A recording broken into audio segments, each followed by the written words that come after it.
অনেক দিন পরে শুটকি ভুনা করলাম। শুটকির বাগার বলা হয় আমাদের অঞ্চলে, আবার কিছু অঞ্চলে এটাকে শুটকির ভর্তা ভুনাও বলে শুনেছি। যাই হোক, শুটকির লাড়াচাড়া বলে।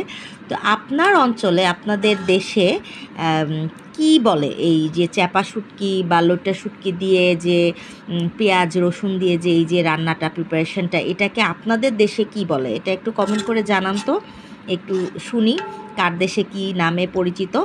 অনেক দিন পরেই করলাম এই শুটকিটা।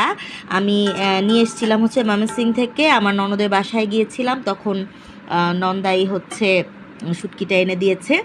অনেক ধন্যবাদ কাঞ্চন ভাই আপনাকে, আপনি মানে খুবই ভালো কোয়ালিটির চাপা শুটকি আমাকে এনে দিয়েছিলেন বলেই আমি এই যে মজা করে এখন রান্না করে খেতে পারতেছি।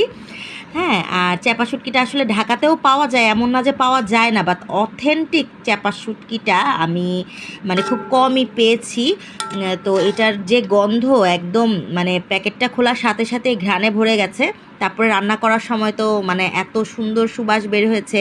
যারা শুটকি খায় তাদের কাছে কিন্তু শুটকির এই যে সেন্টটা, এটা কিন্তু আসলে সুবাস, এটা কিন্তু আমরা নোংরা মনে করি না। যারা খায় না তাদের কাছে এটা খারাপ লাগতে পারে, বাট যারা খায় পছন্দ করে তাদের কাছে কিন্তু এটা খুব একটা খুবই একটা মজার একটা ফ্লেভার বা মজার একটা গন্ধ।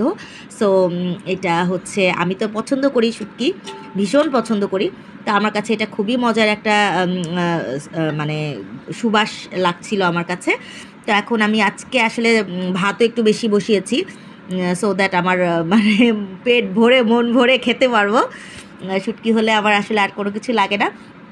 আর কায়ু শোনার জন্য অবশ্য আলাদা ব্যবস্থা আছে। ও যেহেতু শুটকিটা তো আমি অনেক ঝাল দিয়ে রান্না করেছি, এই যে কাঁচামরিচ আছে, তারপরে গুঁড়ামরিচও দিয়েছি অনেক, তো এটা হয়তো ও খেতে পারবে না, কিন্তু এর জন্য ওর জন্য আলাদা ব্যবস্থা আছে। এই যে ডিম ভুনা করেছি ওর জন্য, এটাতেও একটু হালকা ঝাল দিয়েছি, সেটা হচ্ছে ওর কথাতেই।